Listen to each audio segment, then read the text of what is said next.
Hey guys, welcome back to the channel. In this tech tutorial video, we're going to show you how you can insert a flowchart in your presentations on LibreOffice Impress. So let us dive into this. Head over to presentation. Let me navigate to this one here with that almost blank slide here.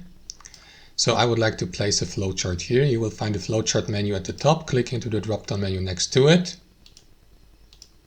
And you will see these available flowcharts. So let me go with a cylinder like that. Throw it on your presentation or in your slide, and you will see its default settings. And you can, for example, resize it, move it, change its endpoints here by clicking, by double clicking into it. Enter text into it. Like, I don't know, flowchart.